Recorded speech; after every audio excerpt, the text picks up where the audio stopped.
What's happening, guys? I just got back from work. I'm in my car right now, so in case you're wondering, I wanted to talk about Resident Evil Village: The Winter's expansion, which came out on October 28th, alongside the dumpster fire that was Resident Evil Reverse.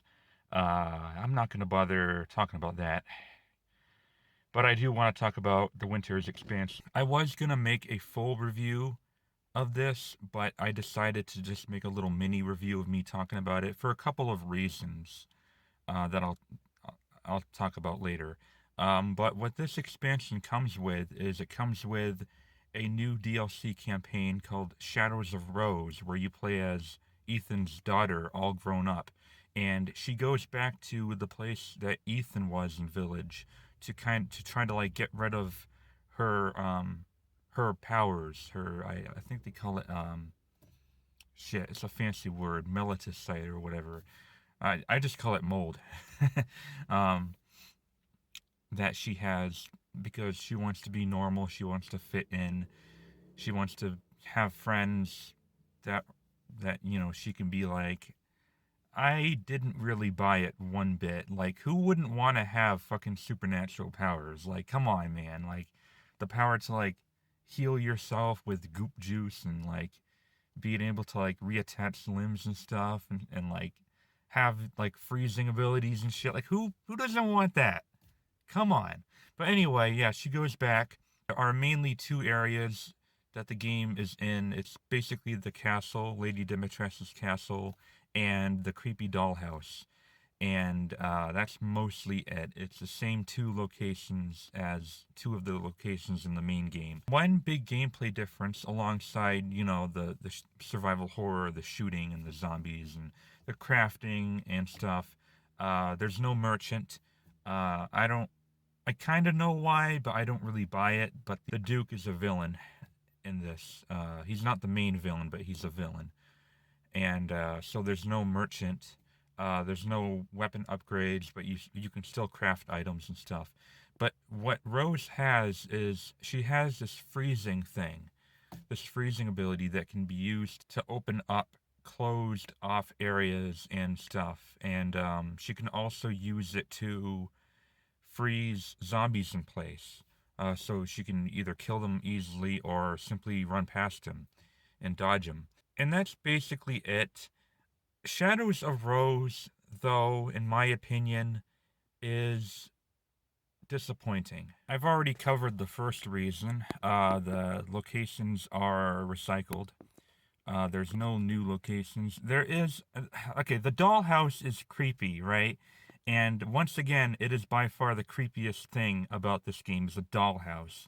And instead of like the baby fetus, you get like these fucking like mannequins that like chase you. It's like red light, green light. You get these mannequins that chase you around when you're not looking at them. So you gotta be like constantly looking at them, or else they're gonna chase you. You could just run away, but there's more of them, and it is pretty fucking disturbing. But yeah, the creepy dollhouse is a little bit different in this case because it also does this weird like psychonauts thing where like it shrinks you down and it makes you feel like a toy. And there's a stealth segment where you gotta like evade dolls that are looking for you. So it's a little bit different in that regard. There's more emphasis on stealth because of that. The stealth, though, in my opinion, was more frustrating than scary. Actually, some of the puzzles were way more frustrating than they needed to be. Like there was one where you had to like freeze off uh different core. You got trapped in this room, and you had to like freeze like the right cores in time, or else you get sucked under. And it was so frustrating. And you got this spirit. I'm not going to spoil it, but I mean you can probably figure out who it is by yourself. It's kind of obvious.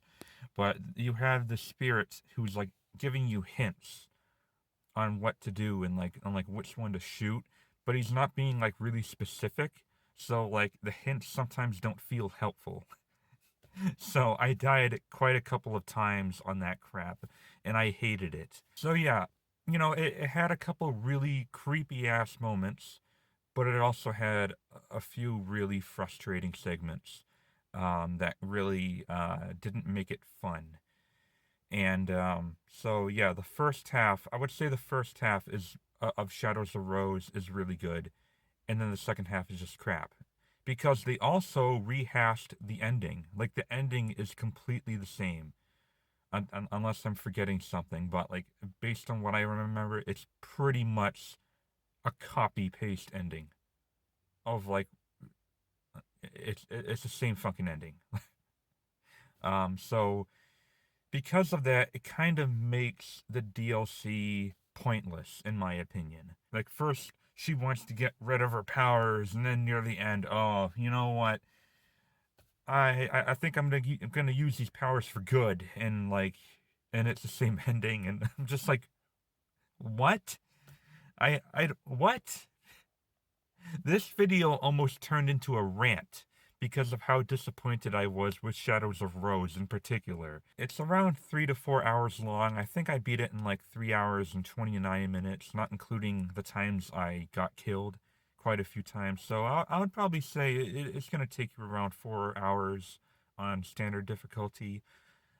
Since I know exactly how to do all the puzzles, I feel like if I were to try it on hardcore difficulty, I'd probably play it again, because there's not a lot of combat, and once you know exactly how to do all the puzzles and the stealth segments, it's probably not as hard as you would think it would be. Yeah, that's Shadows of Rose. That is only one of the three things mentioned, the three things offered in Winter's expansion. The second thing is being able to play through the base game in third person view. I played through a little bit, about 2 hours of the base game in third person, and I love it. I think it's great. Probably the best thing about this DLC is a third person view for the base game that probably should have just been like a free title update. Like, really. Like, I love it. The cutscenes themselves are still in first person, like all the set piece moments that you can't really skip, or you could skip, like, the time Ethan gets his hand cut off by Lady D, or, gets his fingers bitten off and stuff, or, all that stuff is in first person still. He still talks. The gameplay itself is in third person. The weird thing is for some reason they're still not letting you see Ethan's face. When you try to turn the camera to look at him, he's camera shy and he just turns away.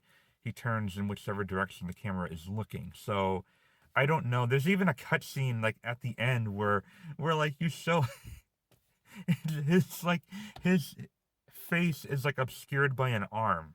Like Austin Powers view censorship. Like, come on, man. Like this ain't even it tries to be emotional, and it just comes off as hilarious to me.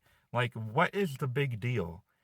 Now, I know a lot of people complaining and whining about it, and to me, it's a nitpick only, but still, what is the big deal about Ethan's face that we can't see his face?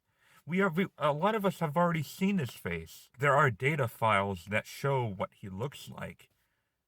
Like, so with that out, what's the big deal with showing him his face? So yeah, that's kind of funny. Still can't see Ethan's face. Oh boy. Big deal, man. Look, I can just show you a picture of his face right here.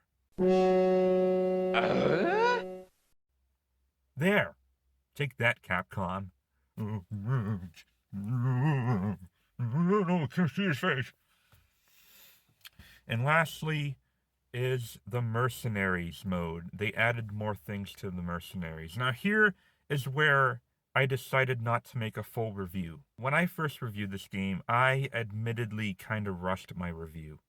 I hardly played Mercenaries. I played like maybe 2 stages in the village with Ethan, and I only got like a B rank both times. And you need an A rank to unlock each subsequent area, and they get harder and harder.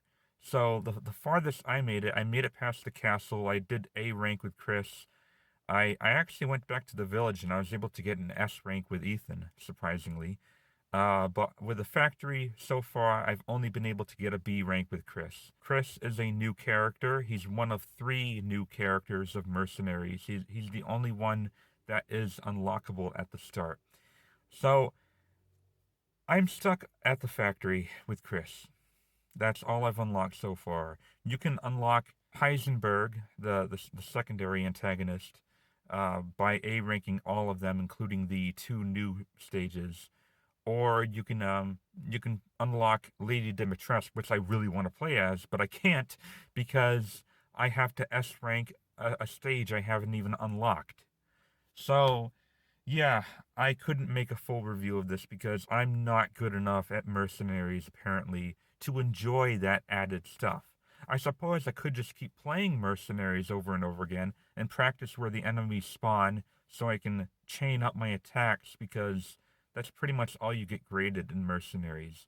You know, it's funny, when I first reviewed Village, I remember praising the Mercenaries, but that's probably only because I didn't know enough about it. The more I play the Mercenaries in Village, the more I don't like it because I feel like you only get graded off of your skill chains. You don't get any penalties for getting hit, or you get some time bonuses if you end an area and you have a lot of time left. But most of it is basically graded off of simply getting skill chains, and it feels like sometimes enemies don't spawn when they should. So that's a problem I have with Mercenaries, and unfortunately, in between work and more games to play, I have Bayonetta 3 now, and I haven't touched it yet. And I actually haven't even touched Bayonetta 2 yet on the Wii U. And I might want to replay through Bayonetta 1, which I also have on Wii U. So I got the entire trilogy of Bayonetta to play before I do a full review of Bayonetta 3, which I want to get to before Thanksgiving hits. So I don't have time to do a full length review of this because I don't really have the time to get good at Mercenaries. Maybe if it only took me hours to get good, I would do a full review, but not days. I gotta get going with my Bayonetta 3 review. That's why I'm making a mini review as opposed to a full length review where I have to edit because I really don't have much time to edit and write and narrate a review either. So yeah, I'm on a very tight schedule right now. This mini review is basically all you're gonna get, unfortunately, for this. I will say that when I'm playing as Chris, he is way better than Ethan. I can't speak for the other 2 characters, obviously, but Chris has what's called an onslaught mode, where you fill a gauge up, and then he becomes super fast, super strong, kill people very fast. This is something Ethan doesn't even have. Ethan doesn't even have an onslaught because he's the only base game character that you can play as in Mercenaries. So when Chris came along, I'm like, wow, Mercenaries is way more fucking fun playing as Chris because he also has punching abilities. He's got those gloves, those tactical gloves. You can do left hooks. You can do right straight punches that blow enemies away. You can insta kill stop enemies when they're on the ground. Yeah, playing as Chris is a blast, and playing as Ethan is a fucking slog. Ethan fucking sucks. Chris all the way. So if I do have a chance of A ranking all the stages in order to unlock Heisenberg and maybe getting an S rank on that one stage with Heisenberg, it would probably be all thanks to Chris. The only reason why I got an S rank with Ethan was because I got lucky skill chaining an entire level of enemies in the last stage of the village. I was lucky to get an S there, but it didn't really matter because I already unlocked the next stage with Chris. So, yeah, thank you, Chris. If there's a chance I could play all the Mercenaries maps, it would be with him. So yeah, overall, my opinion on this whole expansion is mixed at best. I love the third person view. To me, that's the best part. I am very discouraged that don't let me play, they don't let me have fun with all the maps at the beginning. They probably expected everyone to have already A ranked every stage, but I didn't. So I didn't really experience what a lot of people are loving about Mercenaries so far. And I don't really like Shadows of Rose all that much. I thought it was a waste of time. My final score for the whole thing, as of right now, would probably be like a 6, maybe. Maybe a 7 if I could play as Lady D and Heisenberg and I can just, it'd be a lot more fun. I'll put it up to a 7, but until then, it's a 6. If I ever even go back to it, which I probably won't because I have a lot of games to play.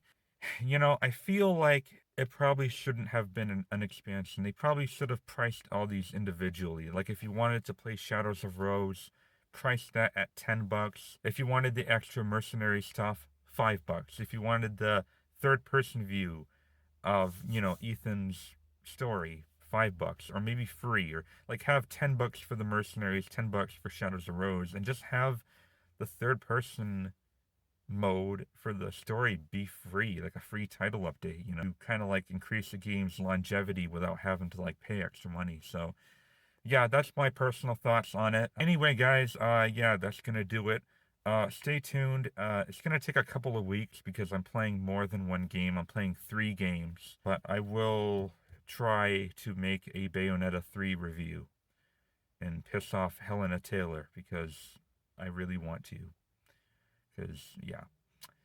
Uh, yeah, stay tuned for that, and as always, thank you very much for watching. The Gamer Gods!